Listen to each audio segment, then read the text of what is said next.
Valda raxul dara dàkkande kese lañ ko defaree produit Valda yi mën ngeen ko am suñuy boutique Valda yi wala ngeen woote ci numéro 77 219 98 45 wala ngeen dem ci www.boutiquevalda.com. Val d'Afrique moo leen di may seen émission Allo Docteur. salaamaaleykum mbokk yi déglukat yi maa ngi leen di dalal ci seen émission Allo Docteur di nuyu suñu invité tey madame Diop Binta Ndir madame Diop maa ngi lay nuyu. maa ngi lay fay Rosalie. madame Diop tey ñuy waxtaanee mbirum avortement clandestin maanaam ëmb bu ñu tuur ak loraange yi nga xam ne mën na cee jóge. laataa ñuy dugg ci waxtaan bi dama lay bàyyi nga nuyonteeg auditeur u Sud FM présenté sa bopp wax leen yow yaay kan. waaw maa ngi nuyu auditeurs yeeg auditrices yëpp di la jërëjëfal ndax thème bu ma intéressé la en tant que sage-femme man sage-femme laa woon après ma jàngaat bay jàngale sage-femme yi demaat gëstuwaat bay jàngal ñiy jàngal sage-femme yi ci loolu laa liggéey ba retraité ENDSS. waaw lan moo nekk ci solos waxtaanee li nga xam ne mooy suñu thème mu tey mooy avortement clandestin maanaam ëmb bu ñu tuur ci anam yi nga xam ne gënul. dafa nekk loo xam ne ay gàllankoor yu bari lay indi looloo tax ba nga xam ne sage-femme bu ne suñ la woowee ci affaire avortement dañ koy sawar a wuyu parce que lu sonal jigéen ñi la. bu ñuy wax avortement nag dafa bari ay poñ parce que dafa bari xeet est-ce que mën nañu xam yan type avortement moo am.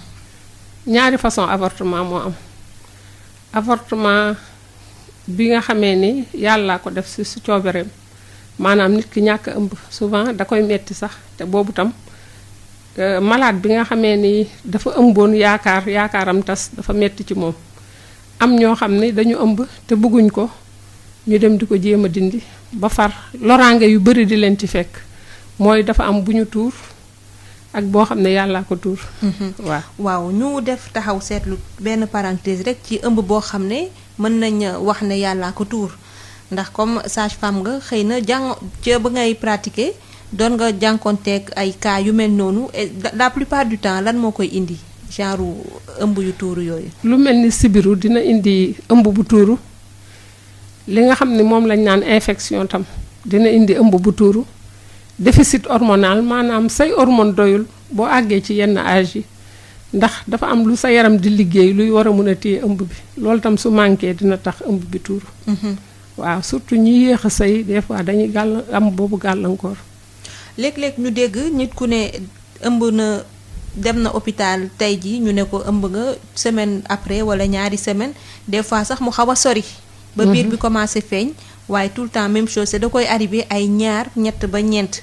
est-ce que mën nañu wax ne médecine Sénégal avancé na ci côté boobu ba mën a jël en charge yenn xeetu ëmb yi nga xam ne dañuy tuuru te kenn du ko provoqué. xam nga ëmb yiy tuuru boo gisee muy répété wu lu ci bari li ñuy wax naan butitu njurukaay dafa am boo avorté dafa mel ni góom a fa ne. góom boobu nag da nga ko war a faj ba mu wér ngay doog ëmbaat souvent nag. nit ñi duñu respecté planning bi ñu leen di conseiller surtout bu fekkee mosoo am doom boo avorté ñu ne la yow kat da nga war a jël ay garab pour xaar ba fi ak ñetti weer sa butitu njurukaay noppalu nga doog a ëmbaat ñu bari duñ ko nangu daal seen jëkkër yi duñ ko nangu parce que dañu naan yàlla baax na daal. sa fekk nag loolu mooy avortement à répétition lu ci bari looloo koy sabab ndax day fekk bàyyiwoo mu noppalu le temps que mu yëpp delluwaat place am. pour ëmb mun fa ne doom mun faa tëdd. waaw bu weesoo loolu tamit yaa ngi doon wax xeetu ëmb boo xam ne dafa tuuru te ka ko ëmb moo ko tuural boppam. waaw loolu naka nga koy firee ak mën nañu xam lu ci bari lan moo koy waral. li koy waral mooy ki nga xam ne dafa ëmb te bëggul ëmb bi mu ëmb lu ci bari mooy indi muy tuur ëmb bi léegi nag bu fekkee ni nit ki dafa ëmb. ba pare te amul jëkkër nit ki ëmb fekk boroom këram dafa tukki mu ëmb gannaawam ki nga xam ni dañ ko violé ki nga xam ni ëmb bi mu ëmb ki ko jox baatam mënul jóg wax ni sama papa wala sama nijaay wala sama maam wala sama frère moo ma ëmbal yooyu yëpp day tax ñuy dem di lijjanti nan la ñuy def pour yàq ko loolu lañ naan ñi yàq seen biir. waaw waaye dafa mel ni pratique boo xam ne la mënuñu ne ñàkkul fi ci Sénégal. bari am na na fi sax doon ñuy ne bëri na est-ce que jot ngeen def gëstu ba xam ci weer wala at mu nekk wala en tout cas ci ay études yu récentes limu ñi nga xam ne ñu ngi koy jëfee. lim bi day jafee wax trop lu tax mooy ñi koy def dañ koy nëbb. léegi ku ci loru comme ni xale bu doon def avortement ba dee tam dañ naan dafa sibiru woon wala dafa nàngam mais duñu mus a wax ne dafa doon ëmb di yàq ëmbam ba far loru ci. statistique itam yi ci hôpitaux yeeg yooyu ñu ci bëri du bind avortement clandestin parce que lii tax mooy soo ko bindee da nga ko war a dénoncer soo ko dénoncer léegi lu nekk mun na la cee fekk te secret médical tam dafa nekk ba nga xam ne statistique yi bi boo ko doon seet tey dina jafe trop pour nga gis ko. waaw kon nag dañuy fàttali auditeurs yi laataa ñuy ubbi antenne bi 33 825 18 30 ne tey suñu invité mooy madame Diop Binta Ndir di nekkoon sage-femme di jàngalekat sage-femme ñuy waxtaane mbirum ëmb bu ñu tuur. donc 33 827 18 30 pour ñi nga xam 825 18 30 ngeen baal ma 33 825 18 30 ngir ñi nga xam ne bëgg nañu participer ci émission bi wala poser ay questions wala mu nekk xeetu contribution boo xam ne laale na ak thème bi madame Diop dañuy gis ne lu bëree bëri ci ay nit bu ñu tuuree seen ëmb maanaam avortement clandestin mën nañ ci jëlee ay jafe-jafe sànq yaa ngi ko doon wax est-ce que mën nañu xam jafe-jafe yi bi ci gën a néew ak ba fan la mën a yóbbee nit ki ci gàllankoor nga baal ma tuuti ñu jéem a jël auditeur bi ba pare ñu wëy ci waxtaan bi nga mën a tontu ci laaj yooyu asalaamaaleykum. waaleykum salaam docteur Rosalie. maa ngi lay ziar. maa ngi leen di delloo ziar mbaa yéen ci jàmm. ñu ngi si jàmm alhamdulilah. maa ngi nuyu Sassane bi nga dalal. di wax ne thème bi nga andi tey am na solo. jërëjëf. waaw di wax rek ne doomu aadama bi moom lu ko suñu borom sedd. xale bi ñuy yàq moom andiwul ko boppam. kon nañ ko bàyyee rek moom mu dundal boppam rek yàlla baax na daal incha allah. léegi nag fi mu doon waxee sànq ci ëmb yi yàqu. da cee am jigéen ñoo xam ne ñaare bu ñu ëmbee ba xaw a dëgër léegi dañuy gént di sëy bu ko defee. seen ëmb boobu bu amee ñaari fan ma yàqu te loolu rab tam dina koy waral est-ce que ñoom it ñu ngi ciy bàyyi xel ci yeneen yoon ba xam ko ki nga xam ne ba géntee sëy rek après ëmbam bi yàqu loolu moom ba xam ne ñoom am nañ ci beneen gis-gis bu rab wala déet ndax loolu rab lañ jàpp na moo koy def. te dégg naa waaw ci limam mais boolewul ci loolu. d'accord dina ci indi xalaatam jërëjëf dina ci indi xalaatam jërëjëf ci woote gi donc 33 825 18 30 pour beneen auditeur bu bëgg participer asalaamaaleykum. asalaamaaleykum. maaleykum salaam. na ngeen def maa ngi leen di ziare. ñu ngi delloo ziar bu baax. maa bëgg a participer ci waxtaan bi. ñu ngi lay déglu noo tudd wala fooy wootee. ëmb yi. allo. waaw ñu ngi lay dégg. dama gis ni bu ëmb amee. maanaam ku jëkkëram tukki mu ëmb gannaawam wala ku ñu yooleeg yu kenn xamul yooyu te li ci ëpp ndaw si rek moo koy supporter mooy dem ak gàccee mooy kii mais ki ko ëmb bu ñu fexee ba xam ko mais ñoom war a bokk pen bi ñoo war a bokk coono yi. loolu defe naa bu ñu ko doon def ba léegi affaire inceste ak yu kenn xamul yooyu yëpp dina wàññeeku. ak viol ak yëpp dina wàññeeku parce que kenn rek mënul créer ëmb. dëgg la il faut que ñaar. waaw léegi nag kenn ki jigéen ji rek moo nekk sexe faible moom dañuy sonal mooy dem ak gàcce mooy dem man daal loolu daal moo ma jaaxaloon ci affaire bi jërë ngeen jëf.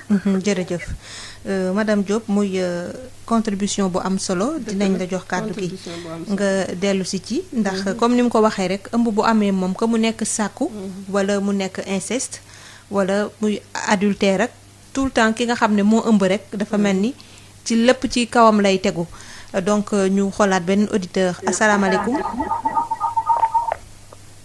maaleykum. maaleykum salaam. maa ngi jàmm. ñu ngi ziar bu baax sëñ bi noo tudd wala fooy wootee.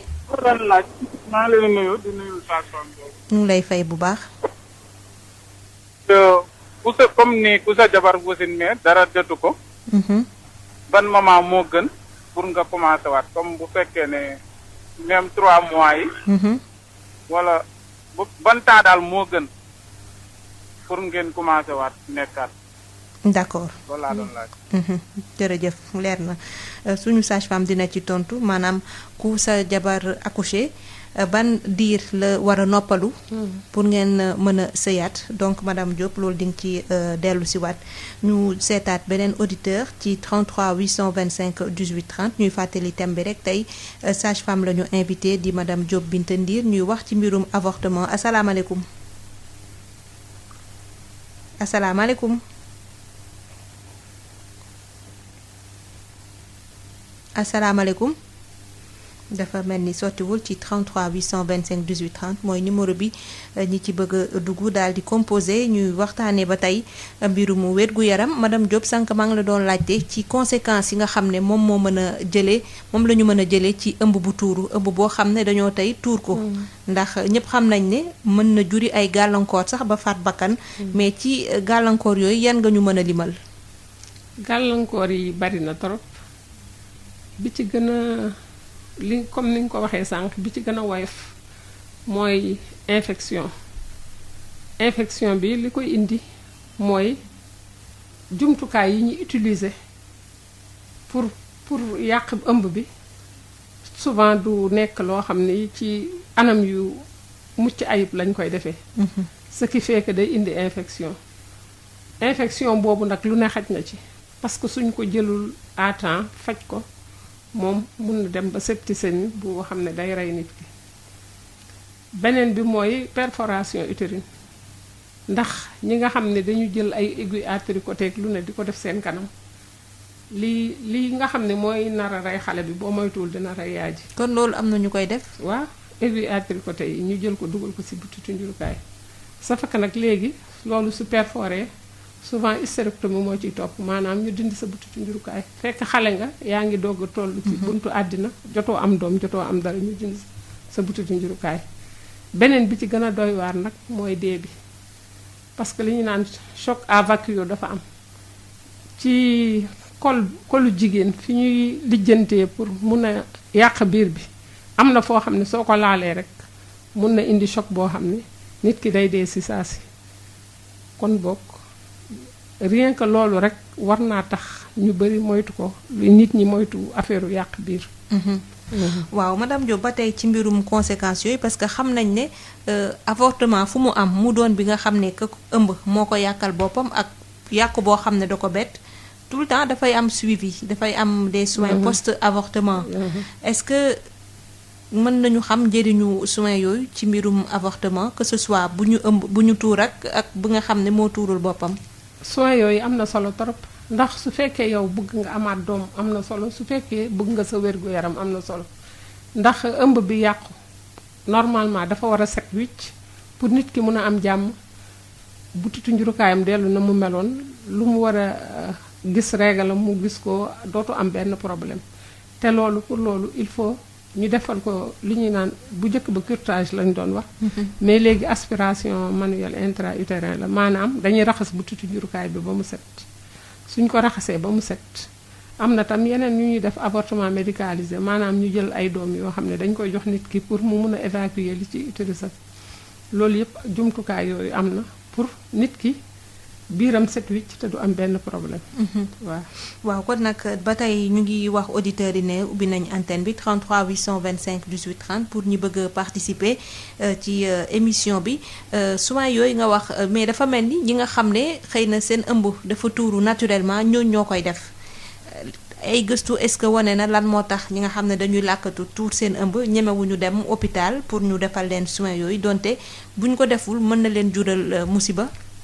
dañuy ragal leneen fekk leen ci parce que li nga xamee ni boo ko defee buñ la boolee police am ci yow yoon ñu tëj la kaso loolooy tax buñ koy def dañ koy nëbb bu leen dara jotee tam tant que sonn ñu ba nga xam ni bu ñu moytuwul dee ci la ñuy doog a dem ci structure de santé yi mais su dul loolu dañuy def tout pour toog seen kër di naan ay garab mais duñu bëgg dem ci structure yi ndax dañuy ragal ñu dem foofu ñuy boole leen ak waa police ñu jàppale. mais est-ce que dem bi le fait que nga sa ëmb tuuru nga dem ne dama ko tuur wala daal tuuru na est-ce que dañ lay obligé parce que peut-être dafa am questionnaire buñ ne protocole boo xam ne moom la ñu tëral balaa ñu lay jox soin yooyu naka lay demee est-ce que dañ lay exiger xam yan anam la ëmb bi tuuroo est-ce que boo waxee ne da nga tuur sa ëmb dañ lay yóbbu police exactement ñu jël auditeur bi ba pare nga tontu ci loolu asalaamaaleykum. allo. asalaamaaleykum. maaleykum salaam. maa ngi lay ziar. sëñ alhamdulilah. man la Cheikh Ndiaye Marsa Ngelaw. ñu ngi lay Touba déglu laa dëkk waaye maa ngi Marsa Ngelaw. waa kay Ndiaye ñu ngi lay déglu. waaw. na ngeen def. ñu ngi ci jàmm suñu sage-femme mu ngi waaw daa am laaj bu may laaj. Mhm. man sama soxna. Mhm. day def dana léeg-léeg dana toog lu man ñaari weer. door a gis baax. Mhm. baax nag waxi wolof la xaw ma yéen da ngeen ko comprendre wala déet. xam nañ ko bu baax sax. waaw. léeg-léeg itam mu ñëw gis ko ci weer wi ñaari yoon te moom yaakaar naa war naa weesu mbirum doom ndax am na lu mat 45 ans. Mhm. te mi ngi koy gis ba léegi. waaw. te gëj naa am doom. Mhm. war naa am lu mat 7 ans wala 6 yoo xam ne amul doom. Mhm. moom moo arrêté jur doom moom moo décidé. déedéet arrêté wu ko moom ñoom noonu duñ def loolu. waa Touba duñ def loolu. Mhm. ah dafa mënatul am doom. waaw mënatu am doom am na nag 45 ans. te mi ngi gis baax ba léegi gis baax bi itam léeg-léeg dana ko gis ci weeru ñaari yoon léeg-léeg dana toog lu mat 2 mois du ko gis. Mhm. waaw est-ce que ci loolu jotoon na dem kër docteur ba ñu saytu ko ba xam lu ko waral. wa man kay waxat naa ko demul docteur waaye moom demul docteur. demul. déedéet. waaw suñu sage-femme dina la jox ay digtal. waaw d'accord dina la ci wax lim ci xam ak wan la ban yoon ngeen war a jaar. baax na waaw jërëjëf Ndiaye. baax na. donc ñu jéem a lambaat beneen auditeur ci 33 825 18 30 madame Diop asalaamaaleykum. waaleykum salaam wa rahmatulah. maa ngi lay ziar sëñ bi. ñu ngi kontaan ci waxtaan wi bu baax a baax a baax. jërëjëf.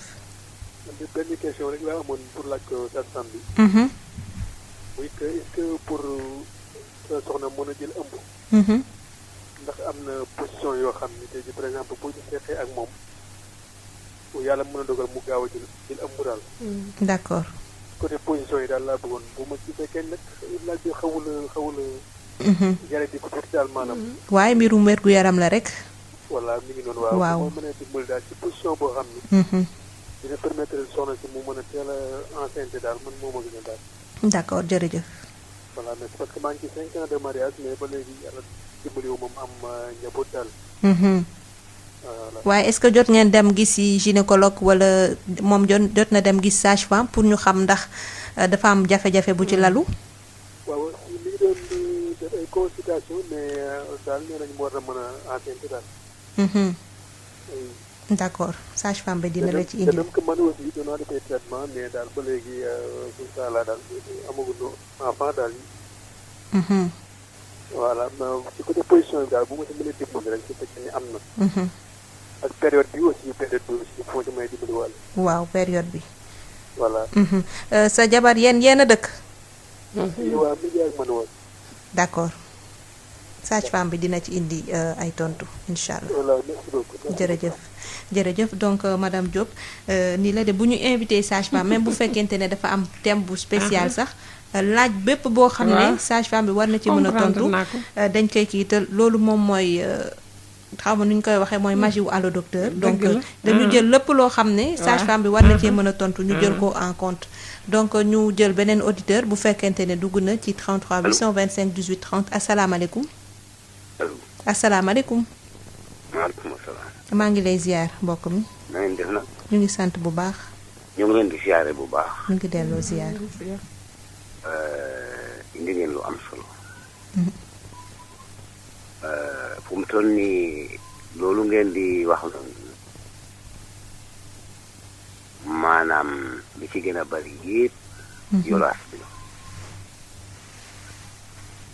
parce que fu mu nekk nii képp koo xamante ne yaa ngi sa jëkkër damay yaakaar ne maanaam omb bu amee kenn du ko yàq. bu loola paasee bu fekkente ne nag borom jëkkër nga to nga bari li nga yàqule nit mën naa wax ne loolu rab moo ko def. parce que fu mu toll nii tey bu fekkente ne sa jëkkër néewoon nag ngay biir ci diggante bi wala xale yi yéeni xale yooyu yëpp kooku maanaam yorax la parce que su ko defee bu demee ba ci kanam bu biir bu lay biir bi génnee rek dañuy wax ne kooku maanaam ndaw si ci boppam moo yor gàcce gu rëy. léegi su ko yàqee nag bakkanam xëj na ci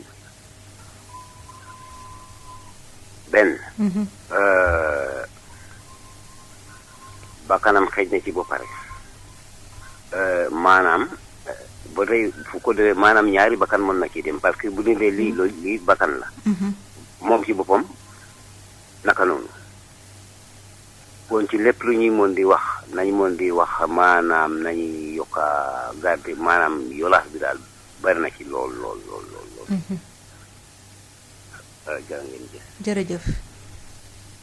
jërëjëf kon nag bu fekkee amul beneen auditeur madame Diop balaa question yi di gën a bëri. waaw ma bàyyi la nga tontu ñi nga xam ne jot nañu dugg. waaye nañu jël auditeur bi ba pare asalaamaaleykum. maaleykum salaam. maa ngi lay ziar sëñ bi. allo. ma ne maa ngi lay ziar. maa ngi leen nuyu di rafetlu waxtaan Pathé laa tudd. ñu ngi lay fay Pathé. maa ngi wootee Dakar. ñu ngi lay déglu. waaw léegi comme ni ma dégg soxna si waxee yàq am du dañ ko bëgg a legal. ah. ëmb yàq ko dañ ko bëgg a légalise. déedéet loolu du tam bi ci jafe-jafe. ci gàllankoor yi yàq ëmb. mën a indi waaw comme gàllankoor yenn yi bu amee. waaw. xam nga lu xew. yooyu ay yëfi caaxaan na de. koo xam ne ni am nga ñu ne sa papa la wala sa ndiyaay wala sa mag wala sa rak nangam. nañ ko seet li war a yoon tegu ci yow ñu teg la ko. mais buñ sukkandiku ci yooyu di wax waxi yàq ay yooyu jàppale la de ak ci caaxaan de. sëñ bi. waaw nañ dellu ci sunu borom te ragal yàlla jàppale caaxaan. sëñ bi loolu du thème bi. gàllankoor yi am ci ëmb moom la ñuy waxtaanee. waaw dama dégg pour yéen dégg naa ko ngeen tàmbalee. non kenn waxu fi waxu légaliser loolu bu fekkente ne ci loolu ngay wax. après. waaw ci gàllankoor li mu mën a indil nit ñi. li mu mën a indil nit ñi ci jafe-jafe. ci loolu la ñuy waxtaanee tey. mooy bu def maa tey topp sa bakkan def loolu. li ñu lay teg na ko. waaw loolu mooy li wér. voilà foofu nag nga mën a yem. voilà lépp nañ seet li ñu la war a teg la ko. voilà jërëjëf foofu la ñuy yem ndax loolooy thème bi donc madame Diop ñu ñëw ci sëñ bi nga xam ne njëkk na woote. doon wax ne bon c'est vrai que génn na wàllu. médecine mais nee na jigéen bu ëmbee gént di sëy. ëmbam yàqu souvent mën nañ ne rab moo ko def. bon comme contribution la aussi dama lay bàyyi yow nga wax ko. en tant que sage-femme. xam nga ñun toujours su fekkee malade ñëw na si ñun. interrogatoire bi il faut ñu jéem a seet lan moo sabab yàq biir bu tuuru boobu. moom su fekkee moom ci xalaatam daf ne saa yu ma géntee sëy ak keneen su ma yeewoo ci laay gis deret Sénégal la ñu nekk. ay africain lañu am nañu ay réalité yoo xam ne kenn mënul départager wu ak loolu te kon bu boobaa tam dañ koy wax ni ko bu fekkee am nga ay mbokk yu la mën a lijjanti loolu nga dem lijjanti ko parce que ñun xam nga suñu wàll ci affaire médecine la màcc scientifiquement la ñu mën a résoudre sa problème mais li nga xamee ne da nga ko jël te nga xam ne ay gént la te loolu kii nga ko ancré nga ko sa bopp ba xam ne loolu moo la indil yàq bi biir buy tuuru bi loolu feneen nga koy fajee mais doo ko fajee ci ñun daal waaw léegi dañ lay wax ne dinañ la xool daal su fekkee war nañ la defal soin ñu defal la soin ne la nag beneen yoon da ngay jéem a fagaru ci loolu seet fan lañ la ko mën a fajalee nga faj ko bala ngaa jëlaat ëmb. waaw loolu mooy suñu conseil daal conseil lañ mën a joxe foofu par rapport ak malade boobu. waaye xam nañ ni réalité la. réalité africaine la. te saa su nekk da ngeen ciy bàyyi xel. dañ ciy bàyyi xel ci waxtaan bi ñuy waxtaan ak malade bi.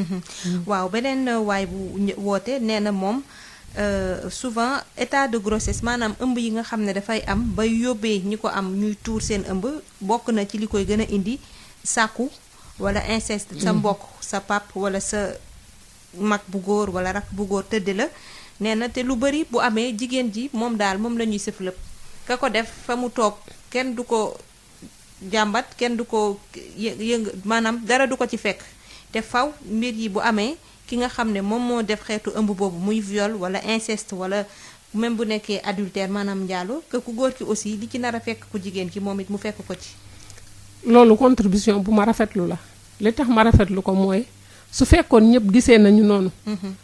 Sénégal ñu def ay loi yu tax képp koo xam ne da nga dugg ci situation bu mel noonu fu jigéen ji duggee ñu seet ki ko ëmbal mu bokk ci kon tey ji xëy na dootuñu toog di wax affaire yàq biir ak yooyu ndax day fekk saa yuñ jàppee ku jigéen jàppale ku góor ki. waaw mais su fekkee dañ jàpp jigéen juy dem di tuur ëmbam sax suñ ko jàppee tant que ki nga xam ne moo ko ëmbal àndul woon ak moom bokk ci yàq boobu moom du ci day mucc. ku jigéen ki rek la ñuy tëj. waaw te bu fekkoon tamit ne jël na responsabilité am ni mu waree. waaw xëy na kon kee du àgg ci di ko yàq. waaw moo tax nag loolu su fekkoon ne mun nañ am loolu Sénégal kon dinañ avancer ci lu bari ci mbirum luy aar jigéen ñi. ci seen épanouissement ak te tuur ëmb dina wàññeeku. te kon ëmb yi ñuy tuur dina wàññeeku. beneen contribution moom sax question la nee na ku am sa soxna mu wasin. te amul benn jafe-jafe bu ci ànd ban diir nga war a toog pour mën a sekkaat ak moom. diir bi moom mi ngi dépendre ci ku nekk xam nga nit ku nekk ak ni la yàlla bindee. mais li ci gën a bari dañ naan soo demee ba am 40 jours dangay am sa butitu njurukaay day dellu place am mais ça dépend ndax kooku mooy wasin sans benn problème jafe na trop. parce que bu fekkee am na périnée maanaam dañ ko yokkoon il faut yokk ba wér. bu fekkee dafa ameen beneen problème bu ci lalu dafa bari daal yoo xam ne mënuñ ko nit ki daal ci boppam. mooy xool ndax apt na jigéen ji ci boppam ndax apt na pour mun a sëy wala déet. te bu weesoo gaañu yi sax. côté psychologique bi aussi. ndax pare na pour kii. loolu daal ndax bu parewul yaramam du pare. ci ku jigéen ki daal la dépendre. kon daal waxtaan ba juboo la ak sa jabar waaw. waaye li ci gën a bari dañ naan su amee 40 jours. te amul benn problème mun na sayaat. waaw beneen laaj bu Cheikh Ndiaye bu marché Ngelaw moom nee na dafa am soxna boo xam ne par ñaari weer yu nekk lay gis mbaax. léeg-léeg nag mu tombe ci benn weer mu gis mbaax ñaari yoon. nee na soxna si war na am ñeent fukki at ak juróom 45 ans. nee na nag mu ngi gis ay mbaaxam ba tey mais def na juróom-ñaari at yoo xam ne amul doom. te moom. jëlul benn jumtukaay boo xam ne dafay sori njur wala day arrêté loo xam ne mooy njuram mu bëggoon xam lan la nee na ko mu dem hôpital ba sonn kër docteur mais demul. comme ni mu ko waxee rek xam nga léegi jigéen buy juddu day indaale ñaari këll yoo xam ne këll bu ne dafa am ay nen yooyu mooy màgg mat bu matee boo sëyee bu antoo mu doon doom su antuwul mooy nekk reegal. léegi nag lu jigéen ji gën a sori ci atam loolu tam ci nit ñi la dépendre. da ngay gis ku am 40 ans commencé def préménopause wala mu ménopause nga gis ku dem ba am ay 55 ans di ëmb ak di wasin moo tax ci nit ñi la dépendre mais le fait que régalam di soriyaatoo wala muy jegeyaatoo mun na nekk ci base muy jege ménopause bi mun na nekk tam am na problème mu ovaire. parce que bu amee problème maanaam fi këll yi nekk loolu mun na indi jafe-jafe boobu. wante waroon na dem faji ko bu fekkee ni léegi la ko dal waaye avant dalu ko woon parce que li ñu réere mbir mooy góor day taxaw jigéen day taxaw góor dina am doom ba mu yàgg yàlla def mu am gàllankoor pour am doom jigéen tam même chose mais le plus souvent jigéen ñi la ñuy wax ni amul doom mais góor ak jigéen ñooy seq doom mais léegi nii dafa war a dem ñu seet ko wax ko lan la war a def pour réglam normal su fekkee daf ko déranger su fekkee nag ku jigéen ki loolu déranger wu ko parce que bi ñu koy gérer kon amatul problème daal. waaw mais daal li ci gën a wër mooy dem kër docteur loolu kay c'est évident même parce que waroo toog sax ba feebar di doog a dem kër docteur nit ku ne war nay dem di seet yaramam su sa jigéen ñi ku am 45 ans par exemple. war ngay def frottis cervico-vaginal maanaam dem ñuy seet sa kanam di seet say ween pour xool ndax doo am yeneen jàngoro yoo xam ne yu mel ni cancer yi parce que day am préliminaire daal. su fekkee ni dañ ko doon gis à temps kon du ñu àgg ci fi mu ne ko am cancer du sein rek dee ci wala ko am cancer du col de l'utérus dee ci loolu lu bari mënoon nañ ko def prévention. waaw mais day fekk jigéen ñi saytu seen yaram moo tax. maa ngi ñaax sama mbokk jigéen ñëpp ku ci toll ba am 40 ans 45 ans même boo bàyyi njur ngay dem léeg-léeg ñu di la seet loolu mooy tax ci sa gudd fan ci lay bokk ak sa wér-gu-yaram. waaw keneen nag mu ngi laajte ban est-ce que ci wàllu sëy am na ay position yoo xam ne dina yombal jigéen gi jël ëmb. parce que kii nee na ça fait juróomi at mu nekk ak soxnaam nee na ñoo dëkk waaye dañoo am jafe-jafe pour am doom te nee na dem nañu gis docteur dem nañ ko docteur ñu xamal leen ne ku jigéen ki amul dara lu ko mën a tere am doom ci jamono ji gisuñu ci dara daal. waaye ba ñu seetee ku jigéen ki tam waroon nañoo seet ku góor ki. parce que comme ni ma ko waxee rek góor day taxaw jigéen day taxaw te bari na ci li ma seetu man parce que man damay li yëngatu ci affaire faj loolu mais fukki jigéen ñuñ na taxaw nañu juróom-ñaar ñi seen jëkkër am na problème ak seen problème mu bopp sa fakka ñoom ñaar soo leen boolee faj yàlla day yombal lépp mais position bi muy wax par exemple jigéen ji su jaaxaanee mooy gën a yombal li jóge ci mànn yu jëkkëram di dox pour fekki nenam fa mu ne ci la gën a yombee que yeneen position. waaw keneen ki nga xam ne moom woote na mooy ba tey ci li suñu deuxième auditeur doon wax lay wax nee na rab da koy indi ëmb yu tuur yi tamit violence bu bari bi da koy indi ba tax ñenn ñi seen bakkan di ci rot. nee na loolu daal la ñu war a xeex ndax buñ ko xeexee mbirum viol beeg inceste yeeg yu ni mel xëy na ñu bari duñu nekkati ci situation boo xam ne dina leen yóbbee. ñu tuur seen ëmb. waaw viol ak inceste gaa moom lu ñu war a xeex la parce que ki nga xam ne dañ ko violé waxuma nag ki naan dañ ma violé te fekk viol boobu. parce que man ku dem fekk xale lu góor biir këram toog ak moom waxtaan ak moom ba nekk fa ba nangu loo xam ni dem ba ci digg ba nga ni daf ma violé man ñiy dem nii ci mbedd ñu dogale leen pompe leen walla koo xam ni ki nga xam ne war ngaa am ci moom confiance ba war a mun a toog ak moom moo xam sa nijaay la moo xam sa papa la. moo xam sa mbokk bu la jege la moo xam sa professeur la loolu pour man boobu laa wax viol. viol boobu nag su fekkoon tey jii xeex nañ ko ba mu dem lu ci bari ci ëmb yi ñuy dem di ko jéem a yàq parce que am na ñoo xam ne dañuy ëmb te duñu xam sax kan moo leen ëmbal safaka nag léegi loolu doom jooju soo koy xool dangay ne lii sumb juddoo bu ma laajee sama papa kan laa koy wax nga xam ni kon loolu dañuy daw wuti feneen mais loolu dañ koy am ci ñi nga xam ne dañoo néew doole ñi néew doole ñu violé leen ñooñu ñooy daw di dem di wuti fu ñu koy defee ci anam yu sellul mais ki nga xam ne dafa am xaalis wala papaam ak yaayam ñi ngi liggéey am nañu xaalis boo xam ne mun nañ ko sàkkal pexe loolu dañ koy def te kenn du ci ba amul sax wax. waaw parce que dañ leen di yóbbu ci clinique yi ñu defal leen li ñu leen war a defal dara du leen ci fekk. mais ba tey avortement clandestin la mais dañ ko di sécuriser. moo ëpp kaaraange waaw moo ëpp kaaraange kaaraange boobu nag ñi nga xam ne amuñu néew nañ doole ñooñu amuñ ko.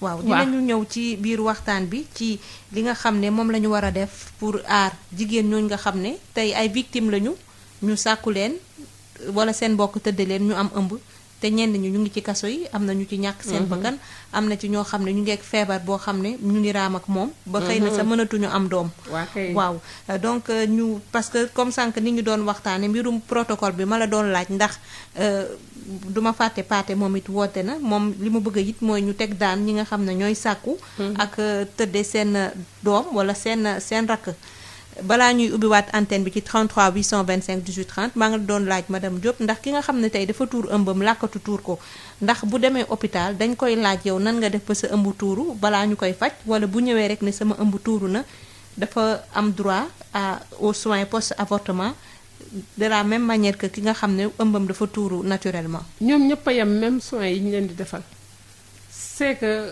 malade boo gis boo koy faj il faut nga laaj li sabab. mu ñëw foofu. ci interrogatoire boobu souvent ñoom la ñuy paniquer ñoom ñooy tiit ragal mais sinon ñëpp la ñuy laaj même chose c'est ku ñu munti laaj nan nga def léeg-léeg saay sax du aajo ci laaj bi ngay xamee ne dafa yàq ëmb parce que des fois ñu jël dara dugal ko ci kanamam safaka yow soo dugalee di ko seet ci ngay génnee li nga xam ne loolu lañ ko defaloon ba mu sabab ëmb bu tuuru bi wala ñu jël dara def ko loo xam ne da leen di gaañ sax loo xam ne day déchiqueter seen col lu bari lu nekk daal lañ ciy gis waaw safaka bu boobaa nag ñu wax la ne la lii nga def waroo ko woon def safaka des fois am na ñoo xam ne dañuy mordicus ne ñoom defuñu dara am ñoo xam ne dañu effectivement dañu dem yàq seen biir waaw mais du tee soins yoo ko war a defal da nga ko koy defal. da nga ko koy defal waaw kon dañuy ubbiwaat antenne bi ci 33 825 18 30 pour auditeurs yi nga xam ne bëgg nañu participer waat ci émission bi ba tey ci interrogatoire boobu bi nga xamee ne ki tuur ëmbam ñëw na ba ne sama ëmb tuuru na wala man maa ko tuur dama soxla ay soins post avortement est-ce que kooku gannaaw bañ ko fajee ka koy faj. moom am na sañ-sañu yóbbu ko ci yoon wala boole ko ne ko comme da nga tuur sa ëmb dinaa la yóbbu ci yoon est-ce que fajkat bi moom sañ-sañ boobu am na ko. te fekkewu ko fajkat bi sañ-sañ boobu am na ko amu ko parce que lu tax amu ko mooy secret professionnel. secret professionnel daf ñu tënk ba nga xam ne war ngaa mën a defal nit soin te doo dem di ko boole ji mais am na sama benn médecin boo xam ne maa ngi moom dañ doon liggéey lu bari ci lii. ma gis ko ci journal bi ñu ne dénoncé na benn femme mais moom dama dem ba bureau ma ni ko man de dama jaaxle ndax dañ ne yow yaa dénoncé femme bi ba jàpp nañ ko bañ def ko ci journaux yi mu ne ma pour sama couverture la woon parce que femme bi avortement provoqué am dafa nekk bruit boo xam ni bruit ñépp ko xam wax ji bari su fekkoon ne ñëw na ma defal ko soin rek mu dellu kon man sax dinañ ma ci taxal dinañ ne xëy na fii la ko defee woon. moo tax j'étais obligée ma dénoncer ko. moo tax ay circonstances lay doon daal mais du gaieté de cœur la ñuy dem di dénoncer kii. waaw dinañ ci dellu si waat dañuy bàyyi waa service commercial jàllale seen page publicitaire ñu dellu si.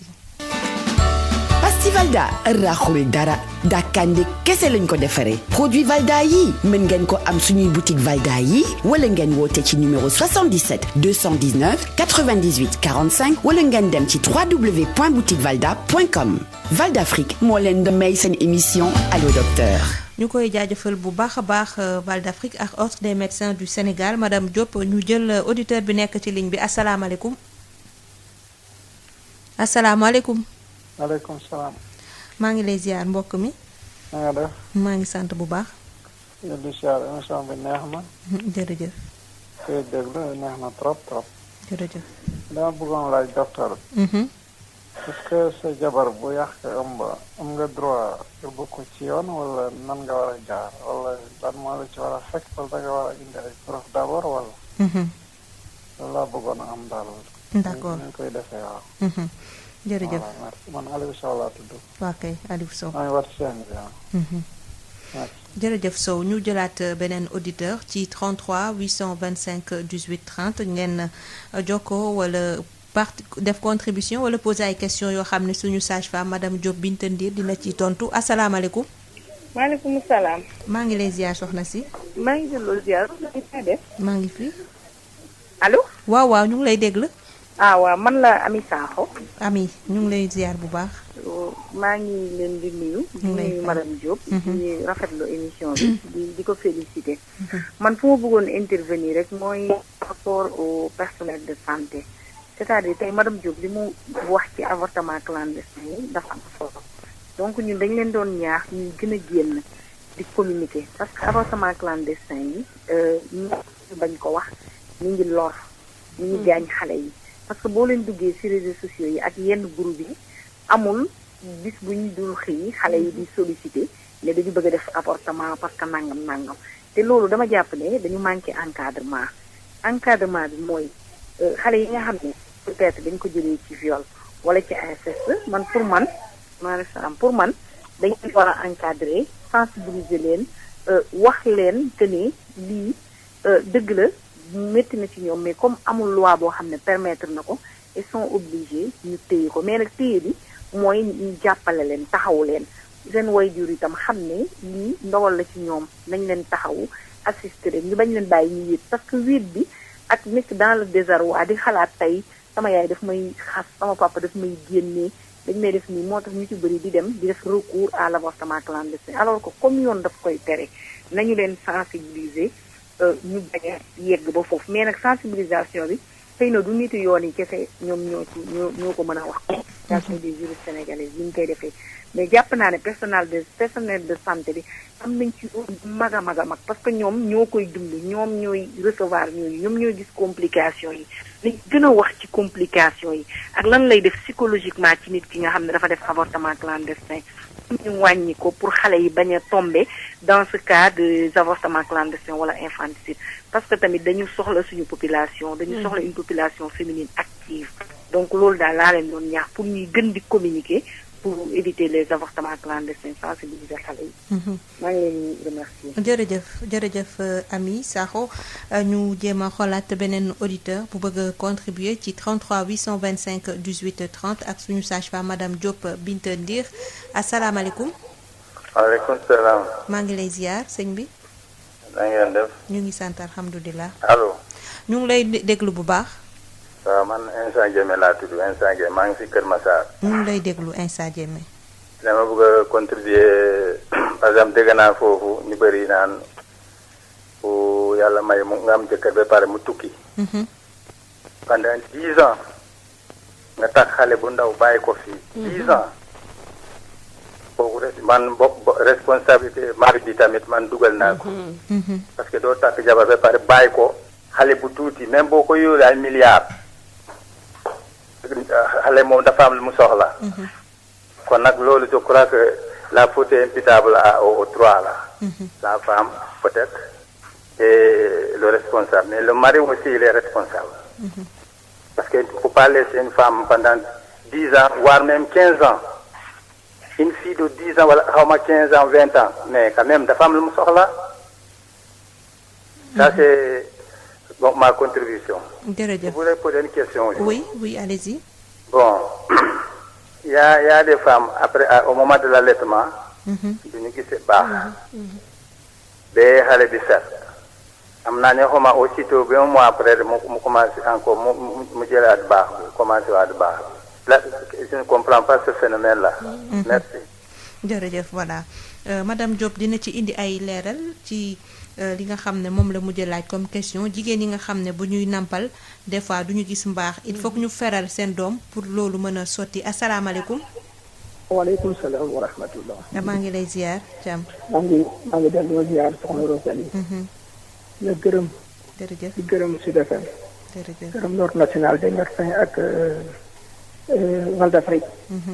waaw di indi contribution rek si sànq am na ko bëgg mu ni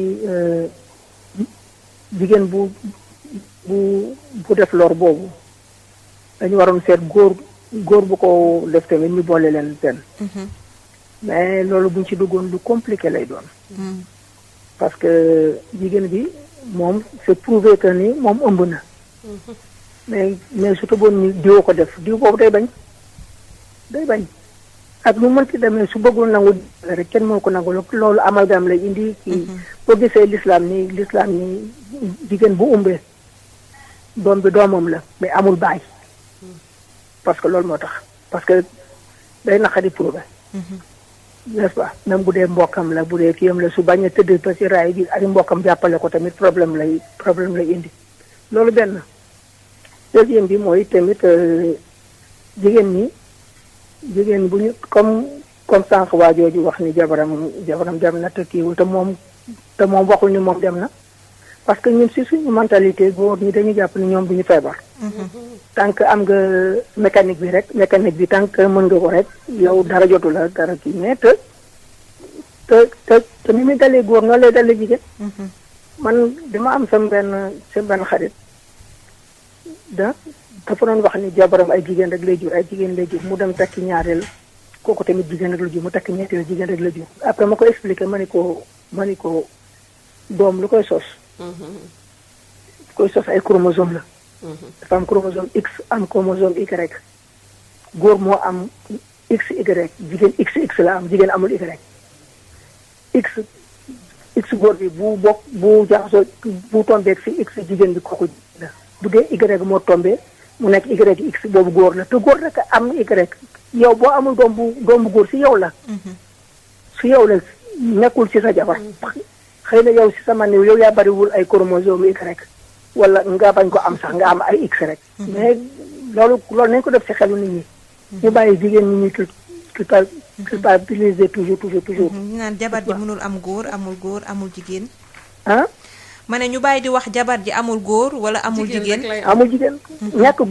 ñàkk am doom bu góor ci ku góor ki la. am doom sax am doom pour que am doom bu góor wala jigéen ci ku góor ki la parce que jigéen X rek la am. amul Y góor moo am chromosome X chromosome Y te pour nga am doom bu góor pour nga indi chromosome Y sa jabar indi chromosome X. yow sa jabar boo ko joxee X mu indi X am moom X rek la am jigéen la mën a jox mën la jox góor. tafaytuma maa ngi leen di gërëm di leen sant. jërëjëf Thiam jërëjëf. waaw jërëjëf donc ñu seetaat beneen contribution wala question boo xam ne mu ngi laale ak suñu thème tey wala boo xam ne intéressé na suñu invité sage-femme madame Diop Binta Ndir asalaamaaleykum. maaleykum salaam wa rahmatullah. maa ngi lay ziar. Rosalie. maa ngi lay nuyu bu baax di la ziar El Hadj Touré Yara. waa kay Touré. maa ngi nuyu si invité boobu. gëj nañ la dégg. waaw way dama xawoon jàpp rek wuute wu ma émission bi. dama koy déglu pour tuuti dama xawoon jàpp rek. ok. maa ngi leen di nuyu waa Sud FM aussi yëpp ñu ngi leen di leen ziar.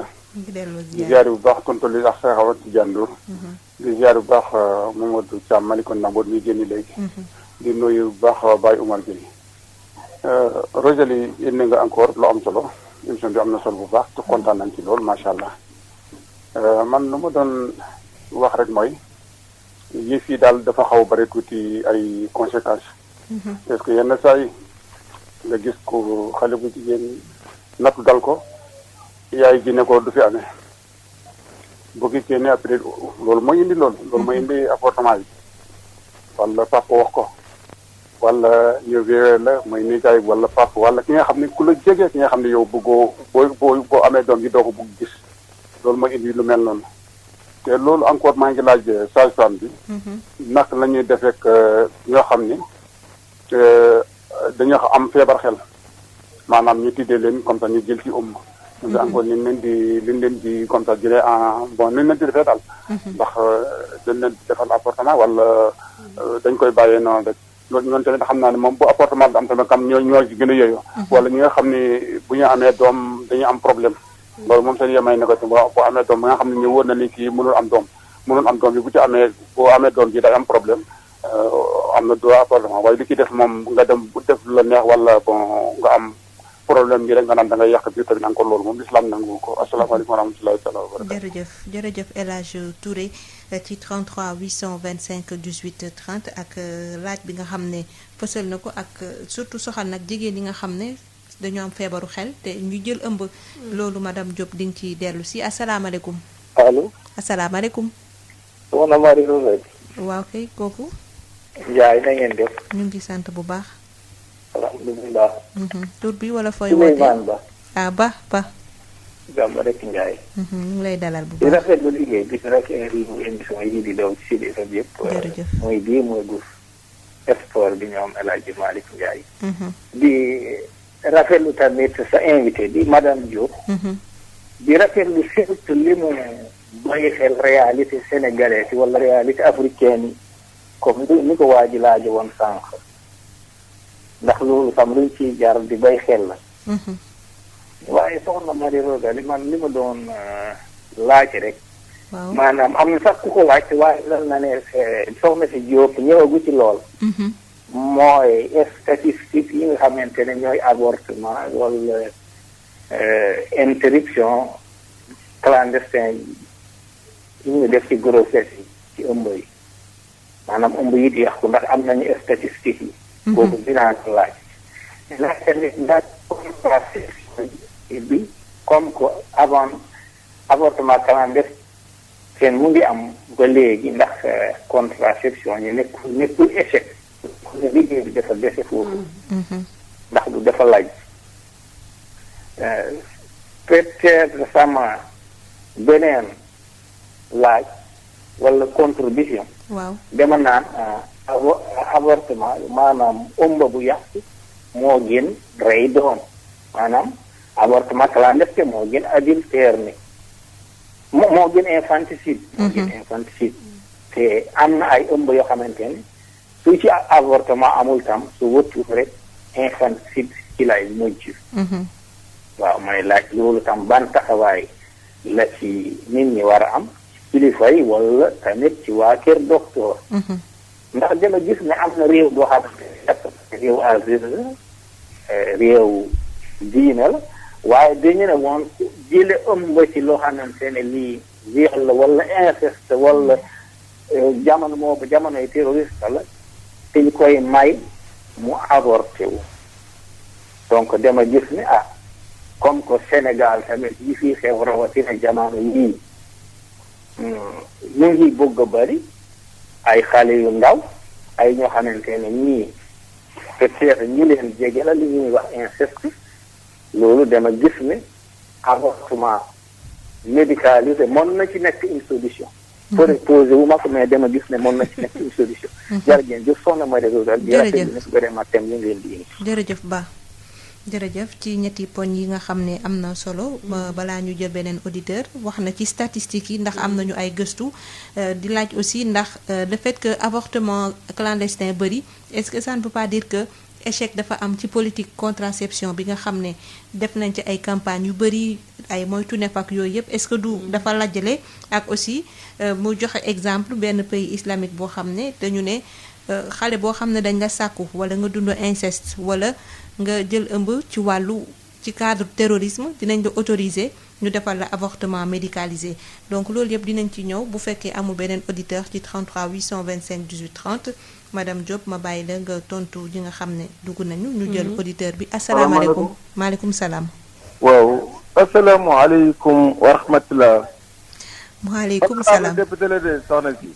Mor Niang. Serigne Mor Niang la bu Mbacke Bari. waa kay Niang. maa ngi lay nuyu di indi ki nga dalal foofu. mu lay fay. di nuyu sa technicien bi nga àndal di leen ñaanal jàmm rek di ñaan suñu borom subhanahu wa taala mi yore jàmm te dara la ko déw yàlla dolli ñu jàmm. amiin barke taaraka ci biir mi. amiin. xam nga Sénégal bu doon dañuy àtte charia. ba dañ leen a war a duma. mais Sénégal la wax ñu naan diw xel mi dafa naqare dafa def nangam. jigéen ku xool fa mu nekk ku fa egg. dañ laa war a duma. nañu duma gaa yi bu ñu leen dumawul nii dañuy continuer di dem rek. yoo waxee ñooy diw xel mi neexul. nañu duma ñi bu doon réewu charia la ba léegi bu ñu leen dumaa ñaari yoon ñett rek boo ci dumaa nit war seen rajo bi def ko direct ñu jël ñaari télévision privée wala télévision privée ñu defandoo ko direct mu jàll ci askan xabaar bi jàll. du doo ko gisati de. waaye loolu du yomb de Niang. mais c'est facile. du yomb parce que xam nga suñu njaboot yi dañoo bëgg nëpp nëppal bu fekkee dafa am ku sàkku wala nijaay bee tëddee dañu ne déet bu mu jëm ko. xam nga loolu tamit.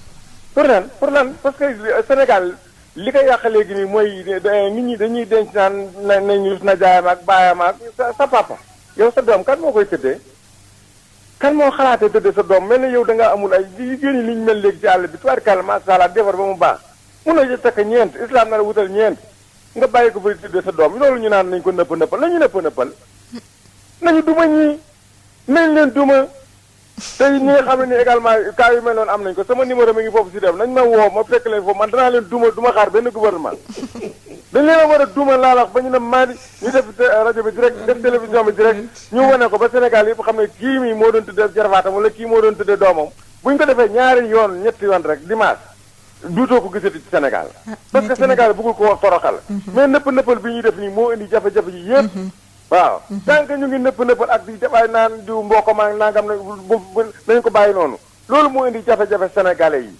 maa ngi leen di jégalu baax a baax mais nañ leen duma de nañ leen duma laa wax dóor ba mu ñëw waaye jërëjëf Niang jërëjëf donc ñu tëjagum antenne bi bu fekkee amul ku dugg ba pare madame Diop ñu ñëw ci li nga xam ne moom la waa ji laajte woon Aliou Sow nee na bu fekkente ne ab góor dafa nekk ak soxnaam mu gis ne soxna si dafa tuur ëmb moom ban taxawaay la war a am dafa def avortement clandestin daal tey tuur ëmbam nee na jëkkër ji ban taxawaay la war a mën a am ci loolu bu ko naree est-ce que daf ko war a boole wala waru ko boole bu ko naree boole aussi fan lay dem.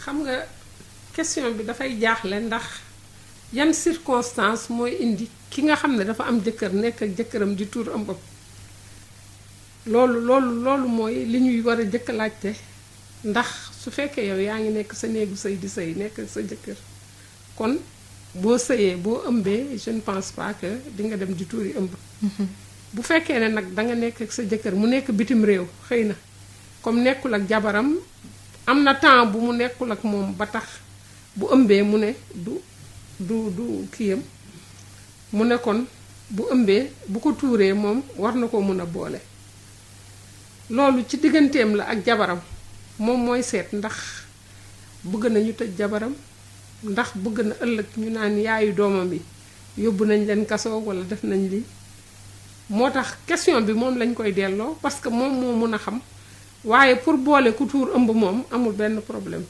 tuur ëmb bi moom boo demee ni diw dafa tuur ëmb boole ko police ci saa si dañuy dem woo nit ki dem seet ko ba xam ndax effectivement ku defoon avortement la walla defu ko su fekkee def na ko te muy dëgg kon mun na ci saa si lañ koy defeere yóbbu ko waaw loolu moom amul pour bu fekkee daf ko bëgg a boole moom amul benn yoon bu muy jaar walla dara lu may dem ne diw gis naa ko dafa tuur ëmb mais quant à yow jëkkëram nga nekk ak moom muy tuur ëmb man loolu mooy sans problème waaw moo tax xaw ma ndax dafa nekkul góor gi daf fi newul ba jabaram ëmb mu di ko tuur walla lan moo indi sabab jabar ji di tuur ëmb te fekk mi ngi ci buumu sëy contribution Ami Sakho di juriste moom nee na dañu war di communiquer parce que tuur ëmb bi avortement clandestin dafa bëri lool Sénégal ndax mu ngi joxe exemple sax ci réseaux sociaux yi léeg-léeg nga gis ku def publication anonyme di laajte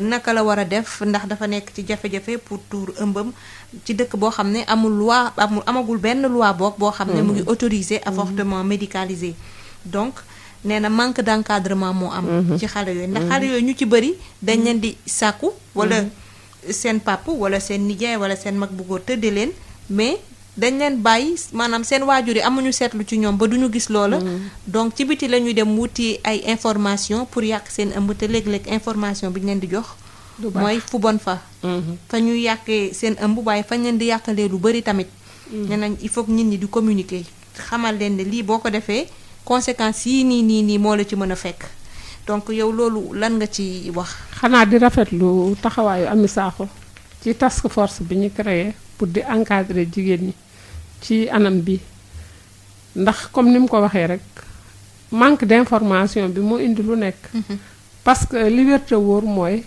jigéen ji ñu sàkku ci saa si comme ni ku ñu violé nga dem wax ni dañ la violé lu bari mun na la aar dañuy am jumtukaay pour aar la parce que bu boobaa mun nañ la defal prévention déjà yow ku ñu violé xam nga ki la violé xamoon ndax dafa am sida xamoon ndax lu bari yoo xam ne dañ koy aar pilule du lendemain mun nañ la ko jox pour ëmb du la ci fekk mais loolu yépp ci wax ji teel bi mais malheureusement dañ koy nëppal dañ koy nëbb moo tax lu ñu gën a ñun personnel de santé lu ñu gën a informer jigéen ñi ne ku ñu violé na ko jéebaane woote wallu waa kay wallu bi ci lay gën a gaawee ci lay gën a dëgëree loolu moo tax li ñu naan wuyu wallu day fekk nga woote ci au moment opportun daal waaw boo wootee au moment opportun soins yi pour ñu defal la ko ba nga xam ne doo loru lor yi dina wàññeeku lu baree bari foofu la nekk daal moo tax li Ami Sakho wax maa ngi koy dëggal bu baax a baax ñun personnel de santé yi loolu suñu liggéey la lu ñu war a def sensibilisation bu large la ñu war a def ci loolu mais aussi madame Diop gisoo ne wayjur yi yaay yi am nañ ci wàll ndax xëy na kenn du ñaan wala di njott ne bés dinañu sàkku sa doom wala ku ko gën a jege tëddee ko mais xëy na buñ ci doon waxtaan ak xale yi jigéen ñi ne leen bés bu la lii dalee wala bés boo déggee ne waxtaan bi sa mën na bañ a direct bés boo déggee amee xarit boo xam ne dund na lii waa kay war nga ko mën a wax mu dem ca saasa ndax dina ko may mu moytu ëmb wala jële ci feebar boo xam ne xëy na du ko mën a faj wala leneen ak leneen est-ce que parents yi aussi amuñu mooy encadrement bi Ami Sakho wax rek aussi bien xale bi que yaay papa yi war nañ leen wax lu tax ñuy encadrer seen doom ba nga xam ne doom ji nga jël taf ko sa xol di ko encadrer ba nga xam ne du jomb wax ak yow dara lépp luy secret dina ko partager ak yow kooku day yomb pour nga conseiller ko day yomb fu mu dugg ak lu muy nar a def nga xam ko mais su fekkee am na yoo xam ne sujet tabou nga ko def xale du ko wax sa kër kenn du ko wax sa kër loolu day indi ay jafe-jafe mooy jafe-jafe yi nga xam ne mooy indi xale bi muy dem di defi avortement am provoqué ba di ci dee wala leneen di ko ci fekk. waaw ñu ñëw ci Insa Diémé moom contribution la doon def ci góor ñi nga xam ne dañuy tukki fukki at bàyyi seen soxna. ne lu leen ci fekk rek soxna si lu mu ci mën a dund ñoom jëkkër yi am nañ ci responsabilité ndax jigéen kenn du ko takk tëj ko ci kër nga dem di dund sa dund feneen bu weesoo loolu mu ngi doon poser question ne dafa am ay soxna yoo xam ne bu ñu dee nampal seeni doom. du ñu gis seen mbaax. donc il faut ñu dem ba feral. xale ba su ko defee mbaax mi dara dellu si nee na moom mënul comprendre loolu lan ban explication lañ ko mën a jox pour mu comprendre. comme li ma expliqué woon sànq rek jigéen ñaari këll lay judduwaalee ñaari këll yooyu këll bu ne weer wu ne benn ci këll yi mooy génnee benn nen muy mat di màgg ba diggante bi muy am ay fukki fan ak benn ba fukki fan ak ñeent mu mat su sëyee bu antoo mu doon doom su antuwul mooy doon régal. léegi nag jigéen ji nga xamee ne dafa ëmb xam nga dootul gis régal parce que nen këll yooyu dañuy arrêté duñu liggéey am na këll yoo xam ne suñu arrêté liggéeyuñu boo wasinee noonu la ñuy continuer ba des fois sax du doon moo tax ñu naan allaitement maternel exclusif maanaam di jox sa ween sa doom foo toll bañ ko jox ndox bañ ko jox dara méthode kii la planning la parce que loolu day tax këll yooyu duñu gaaw a commencé waat liggéeyaat am na ñoo xam ne nag yàlla ci xaralaam moo koy def ba tant que feraluñu seen doom ba xale bi arrêté nàmp këll yi duñu commencé waat di liggéey boobu moo indiwaat régal yi.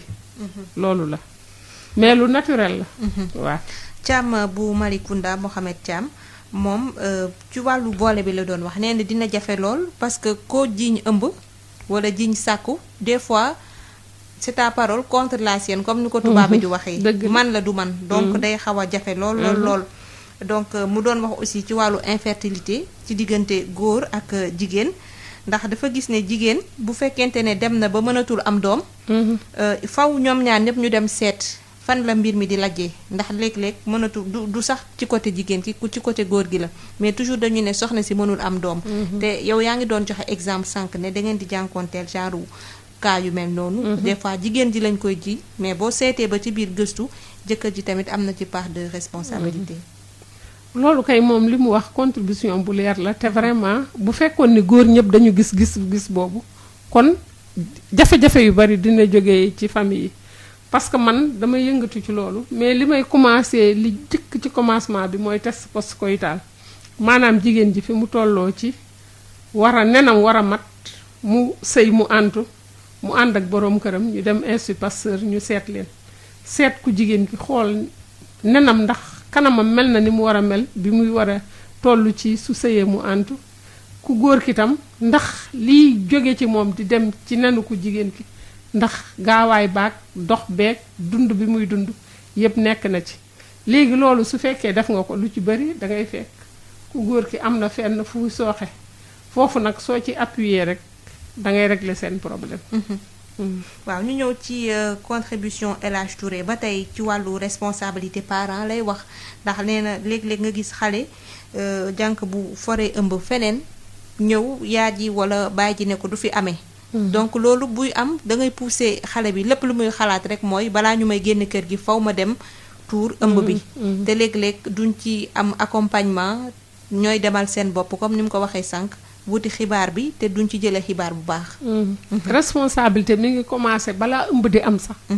parce que comme ni ma koy waxee toujours nit ki loo xamul doo ko namm sooy encadrer sa waa kër parce que abstinence mooy meilleure méthode contraceptive maanaam jigéen ji woddu toog xaar jëkkër waaye léegi yombul ndax film yeeg internet bi xale yi dañuy gis yoo xam ne il faut dañ koy jéem a essayer. te waajur itam waxtaanatuñu. waa kay léegi nag waajur yi su fekkoon ne dañuy toog di wax ak seen doom yi wax leen ni ku amul droit bon da nga war a baax da nga war a mel nii souvent loolu dina tax sa doom am sa kersa am yoo xam ne su wéetee ba xalaat ko rek bu la xalaatee rek dellu gannaaw waaw kon boog loolu mooy prévention bi ba pare prévention ëmb bi su fekkee ne nag loolu am na ba pare yow mi yaayam walla papaam nga ne ko léegi doom du fi juddu dama lay génnee bu fekkee da nga fi nar a am doom loolu mooy demal yàq sa biir yàq biir boobu nag lu ne fekk ko ci nga ñàkk sa doom walla mu jóge fa doo amati sët parce que jigéen ci nga xam ne utérusam perforé na xam nga dootul amati doom walla mu jóge fa am feebar yu muy sooxaale yoo xam ne dootul nekk nit à part entière te lenn moo nekk jigéen ji nga xamee ne dafa dem sax sàqu ñu tuur ëmbam loolu lu bokkoon ci moom la lu dañ am na kii psychologique bu muy def ci moom boo xam ne du ko fàtte mukk ce qui fait que day am blessure bu muy bàyyi waaw beneen laaj mooy ñi nga xam ne jigéen yi nga xam ne dañu amee feebaru xel te léeg-léeg ñu di leen di tëddee ba ñu mujj am ëmb nee na ñooñu est-ce que dañu leen di bàyyi ñu wéy ak seen ëmb donte ànduñoo ak seen sago walla en tout cas yoon maye na ñu teggi seen ëmb walla daal nan la fa demee. yoon kay li mu wax dafa leer nañ benn cas wu avortement la yoon autorisé mooy ki nga xamee ne bakkenam ak bakkenu xale bi ñoo ànd maanaam su continuer grossesse bi day ñàkk bakkenam te même loolu sax benn médecin du ko attesté il faut ñaari médecin yu bokkul ku nekk wax ni kii bakkenam xaj na ci wasin bi ñu doog a seet nuñ koy dindee te loolu tam dañuy laaj ku jigéen ki ak jëkkëram ndax ànd nañ ci walla ànduñ ci mais lu dul loolu anam bu mu munti doon moo xam yaramam dafa naqari moo xam nu mu munti dem moo xam dañ ko sàkku koo xam ne dafa ëmb di ko dindi yoon dina dal ci kawam. mais bu ñu jëlee exemple jigéen yi nga xam ne comme jigéen ñi ñuy romb ci mbedd bi nga xam ne dañoo tàggook seen xel. ñooñu est-ce que mënuñu leen considérer comme ñoo xam ne xëy na seen vie mu ngi en danger bu ëmb bi yàggee parce que ëmb dafa ànd ak dem defi visite. dafa ànd ak jël ay doom. dafa ànd ak suivi bu ne. donc koo xam ne xamul sax xëy na buy matu ndax dafa war a dem. ndax xëy na ku duñu wax dof mais koo xam ne àndul ak xelam ku xamul si ñu matu kooku est-ce que nekkul en danger tamit danger la mais du danger bu imminent boo xam ne comme ni ma la ko wax rek luy attesté ne que c'est une question de vie ou de mort loolu la loi bi sénégalaise tëral tel ci loolu la ñuy dox moo tax képp koo xam ne dafa ëmb il faut mu continuer grossesse bi quelle que soit circonstances yi ak nu nit ku mel tant que vie am nekkul en danger mooy bu ëmb bi continuer moom bakkanam mun na rot waaw ñu ñëw ci ba bu Mboro Souleymane Ba moom mu ngi doon wax ci mbirum ëmb yi ba tey le fait que ñuy gis ne xale yu bari dañuy ëmb daal di ko tuur def avortement clandestin est-ce que nee na loolu du wone ne politique bi Sénégal tëral ci wàllu contraception dafa échoué dafa lajj am na côté boo xam ne loolu par exemple xale bi nga xamee ne dafa dem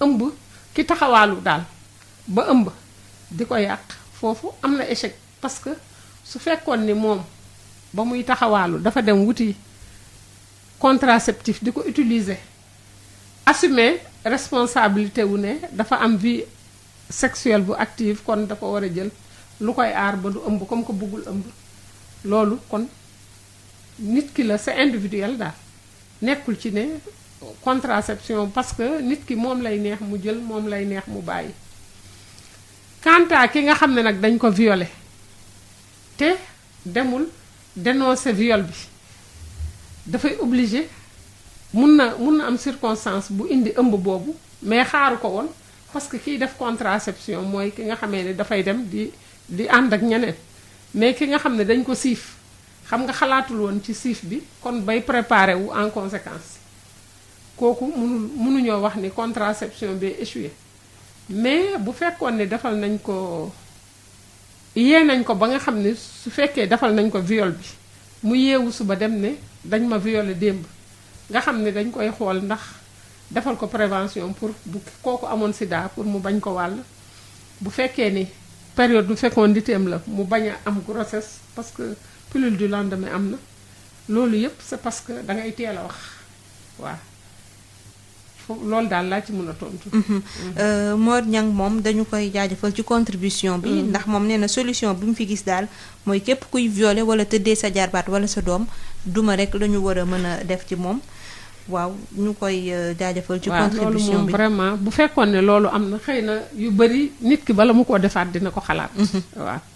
waaw ba tey ci waxtaan wi madame Diop ñu ñëw ci soins post avortement yi ma la doon wax sànq. ki nga xam ne tuur na ëmbam ba noppi.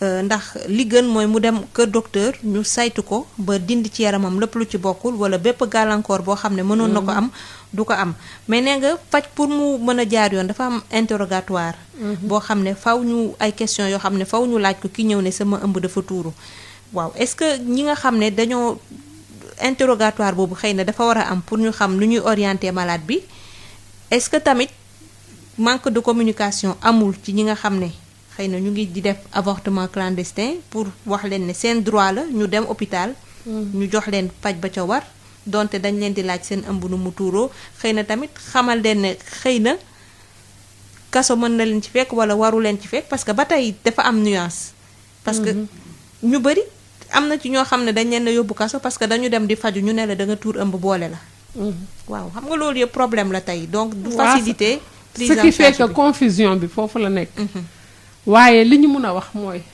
jigéen ñi ak xale yi lu ñu mun nañ ko def pour éviter tuur ëmb ci anam yu sellul avortement clandestin ci boppam lu ñu war a daw la parce que la cay fekk xamoo ko quant à structure de santé bi la accueillir moom du def lu may devoiram man en tant que sage-femme bu ma nekk Dominique bari woon na presque chaque jour au moins di nga am benn wala ñaari kaawu avortement clandestin ñoo xam ne dañ ko commencé ba pare ailleurs ñëw mais ñun dañ lay menacer ne la beneen yoon soo ko defatee dinañ la boole defal la soins yépp parce que dañ lay bëgg a préserver pour nga bañ a rey sa bopp ndax boo ko dëkkee di ko def loolu sax mën na laa rey mais loo xam ne li may wax ne empathie su amee rek li nga xam ne su doon sa rakk taxaw wala sa sœur wala yow sa bopp bëggoo ku la ko def kon doo ko defal keneen waaw moo tax boole boobu man mosuma cee ànd daal waaw mais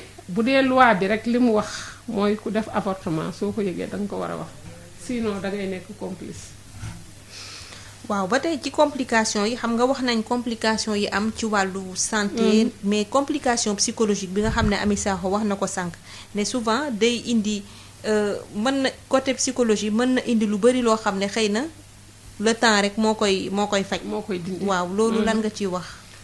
léegi nii xam nga li ñuy wax naan complication psychologique bi loolu yàlla rek parce que par exemple ki nga xam ne dafa dem tuur ëmbam ba pare yàlla nattoo ko amaatul doom xam nga kooku moom àddinaam yépp mi ngi naan xëy na su ma bàyyi woon kee mu dund kon ba léegi lii duma ci fekk walla mu tuur ëmb boobu yàlla nattoo ko après mu am njaboot mais njaboot gi melul ni mu ko bëggee daal loolu yépp ce qui fait que complication psychologique bu lay topp la pour toujours waaw moo tax nag léegi su fekkee ni nit ki dafa ñëw tuur ëmbam ñëw nga wax ko ni ko lii du lu ñuy def baaxul ak yooyu waxtaan ak moom defal ko surtout waaw parce que tam souvent ki nga xam ne dafa tuur ëmb daf koy nëbb seen waa kër sax nga xam ne seen waa kër suñ ko xamee indexé nañ ko topp ko di ko xas nit ku bon la dafa def nii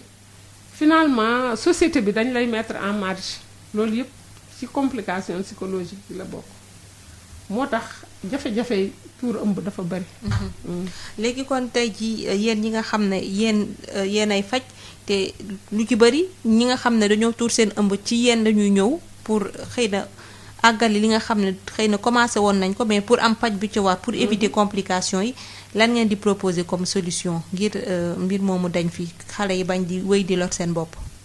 pour xale yi bañ di wéy di lor seen bopp moom comme li ma wax sànq mooy ni jigéen wodd moo ko war ba mu gis jëkkër sëy ci sutura ak taraanga su fekkee nit ki xool na yi nga xam ni da ko excité internet bi yeneen yi ba nga xam ni mënul toog bañ a wodd mu jël mesure yi ànd ak ñàkk wodd boobu mooy mu def contraception parce que dafa am vie sexuelle bu active pour leneen bañ ko ci fekk su dee loolu yépp def na ko mais malgré ça yàlla natt ko ba mu am ci ëmb boobu mu jéem ko garder parce que sinon lu ne mën na ko cee fekk léegi nag par rapport ak loolu ñi nga xamee ne dañ leen violé wala ñu am inceste bu fekkoon tey loi bi dox na kon dinañ mën a dem ba nga xam ni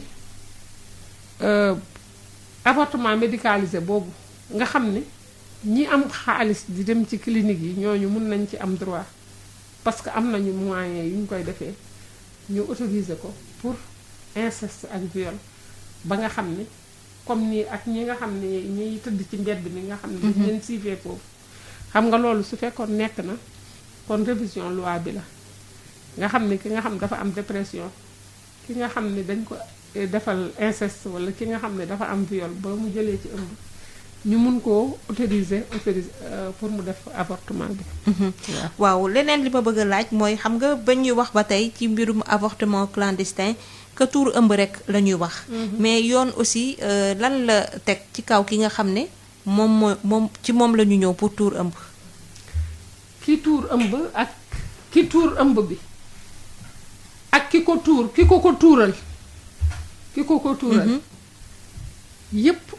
nee nañ même su fekkee ni da nga jël dara jox ko nit ki ci intention ni da nga ko joxe pour tuur ëmb bi dañ lay tëj kaso waxuma sax mu mun a nekk walla mu ñàkk mun a nekk même su fekkee ni li nga ko jox du lu yàq biir dégg nga wax bi su fekkee ni yow da nga ko jox garab ne pour faj ko déedéet da nga ko jox garab mu ne damay ñëw pour avorter yow nga jël garab jox ko te garab bi nga ko jox mënul yàq biir. intention ba nga am ba jox ko garab boobu tax na war nañ la mën a tëj. ah bon waaw maanaam loi bi ci boppam moo restrictive ci affaire avortement ba nga xam ne toog di ko waxtaanee sax walla ma ne la demal ci diw mais dina la faj mun na la ko defal man mi la recommandé kooku sax man mun nañ ma cee tëj. pour dire que tuur ëmb.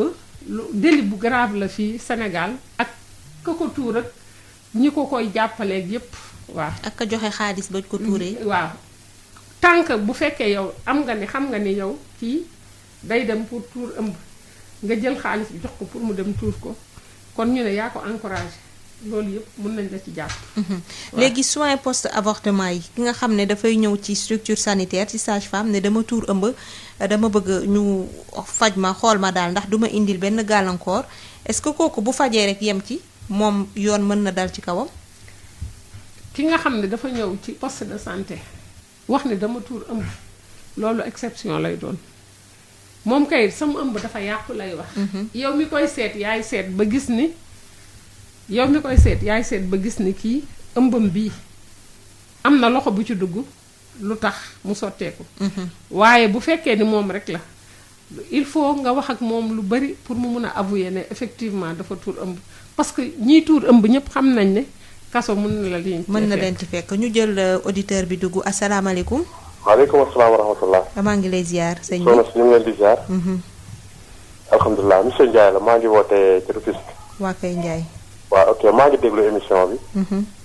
léegi li sa invité bi wax noonu laay déglu mais li mu mujjee nii sànq. nee na loi bi elle est restrictive ci avortement. waaw mais ma dama defee ne dañoo raté benn tournant.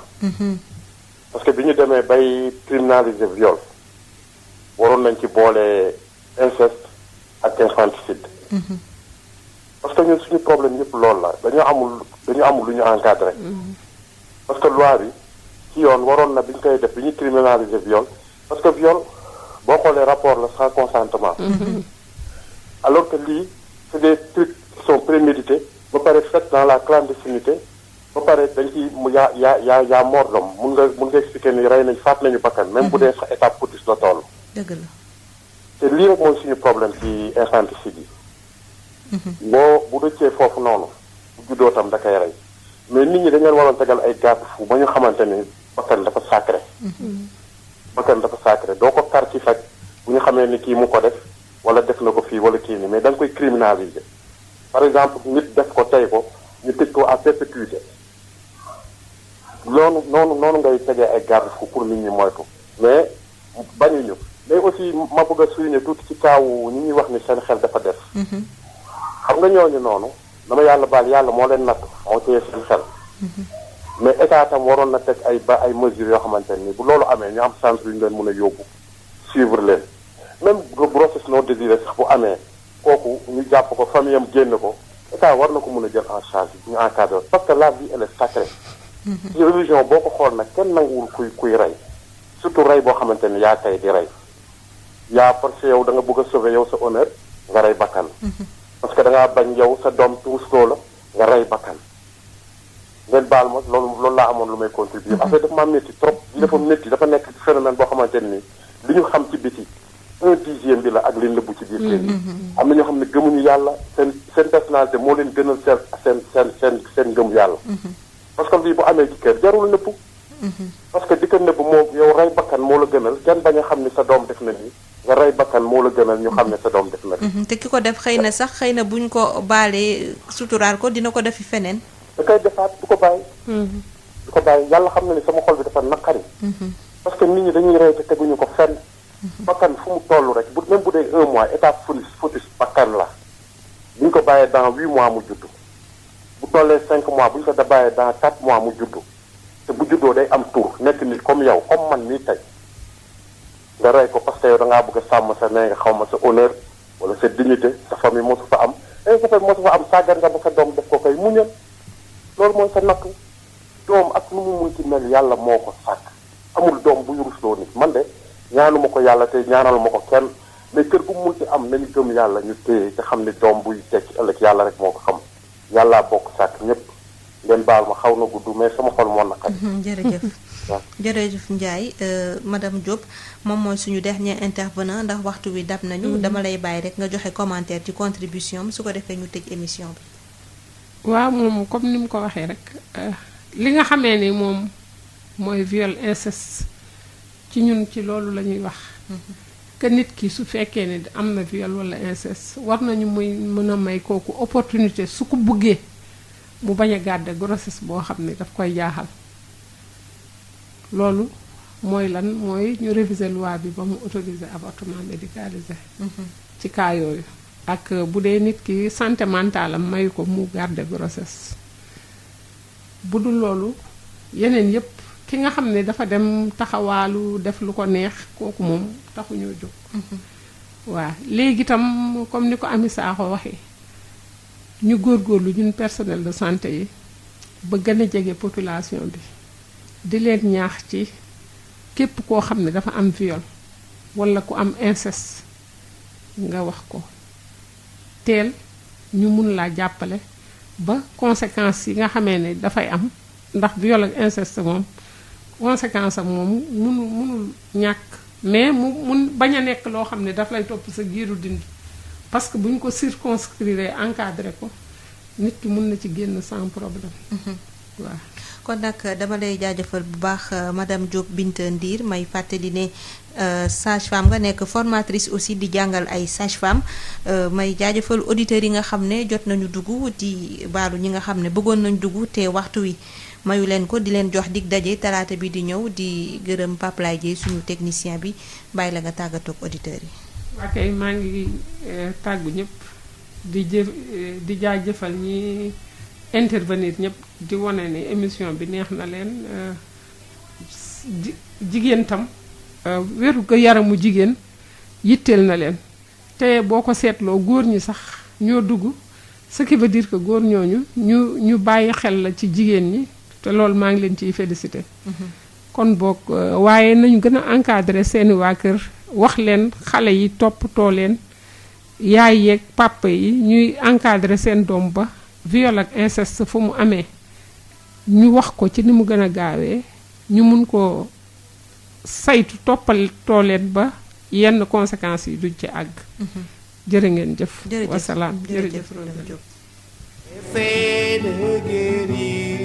bonjour pasti Valda raxul dara dàkkande kese lañ ko defaree produit Valda yi mën ngeen ko am suñuy boutique Valda yi wala ngeen woote ci numéro 77 219 98 45 wala ngeen dem ci www.boutiquevalda.com Val d'Afrique moo leen doon may seen émission Allo Docteur